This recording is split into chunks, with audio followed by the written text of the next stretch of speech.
قل من كان عدوا لجبريل فإنه نزله على قلبك بإذن الله مصدقا لما بين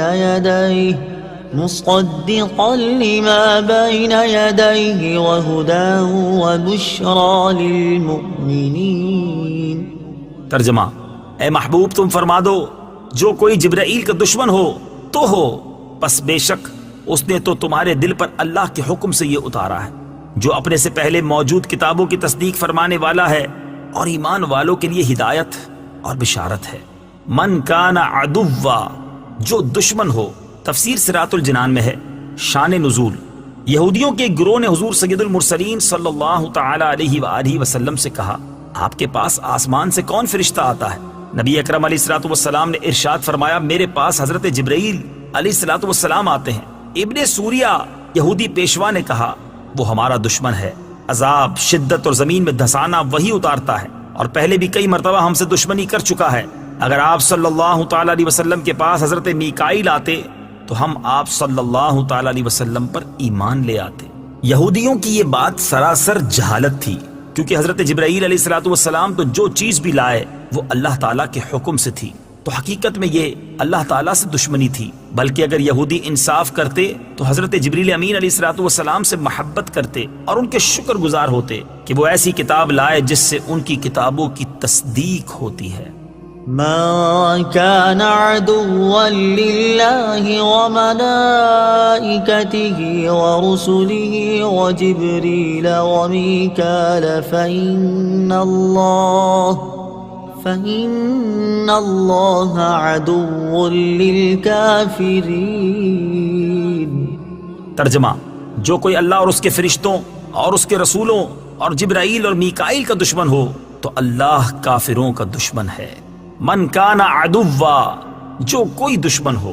تفسیر صراط الجنان میں ہے۔ اس سے معلوم ہوا کہ انبیاء کرام علیہ الصلوۃ والسلام اور فرشتوں سے دشمنی کفر اور غضب الہی کا سبب ہے، اور محبوبان حق سے دشمنی خدا عز و جل سے دشمنی کرنا ہے۔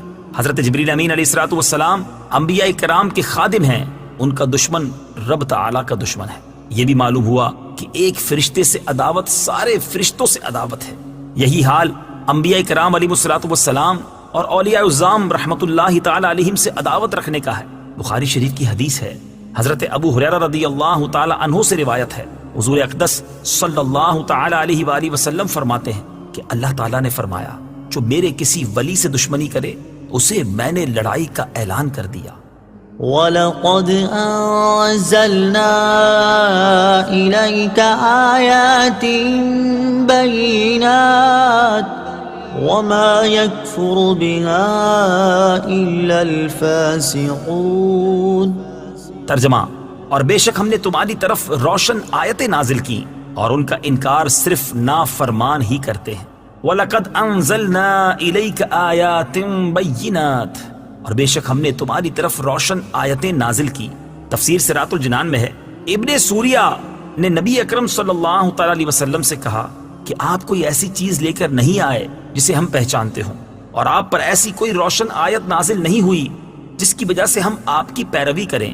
اللہ تعالیٰ نے اس کا رد کرتے ہوئے ارشاد فرمایا کہ اے حبیب صلی اللہ تعالی علیہ وآلہ وسلم، ہم نے آپ کی طرف روشن آیتیں نازل فرمائی ہیں جن میں حلال، حرام اور حدود وغیرہ کے احکام واضح اور تفصیل سے بیان کیے گئے ہیں، اور ان آیتوں کا انکار وہی کرتا ہے جو ہمارے احکامات کی اطاعت نہیں کرتا۔ یاد رہے کہ یہاں فاسقوں سے مراد کافر اور منافق ہیں۔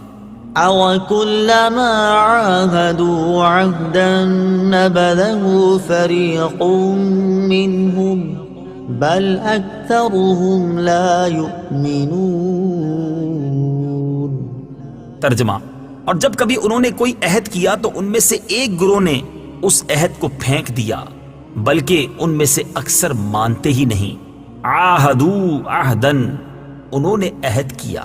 حضرت عبداللہ ابن عباس رضی اللہ تعالی عنہما فرماتے ہیں، جب حضور پر نور صلی اللہ تعالی علیہ وسلم نے یہودیوں کو اللہ تعالیٰ کے وہ عہد یاد دلائے جو حضور اقدس صلی اللہ تعالی علیہ وسلم پر ایمان لانے کے متعلق تھے، تو مالک بن سیف نے کہا، خدا کی قسم آپ کے بارے میں ہم سے کوئی عہد نہیں لیا گیا اس کے جواب میں یہ آیت نازل ہوئی اور فرمایا گیا کہ یہودیوں نے جب کبھی کوئی عہد کیا تو ان میں سے ایک گروہ نے اس عہد کو ویسے ہی پیٹھ پیچھے پھینک دیا، بلکہ ان میں سے اکثر یہودیوں کو تورات پر ایمان ہی نہیں، اس لیے وہ عہد توڑنے کو گناہ نہیں سمجھتے اور نہ ہی اس بات کی کوئی پرواہ کرتے ہیں۔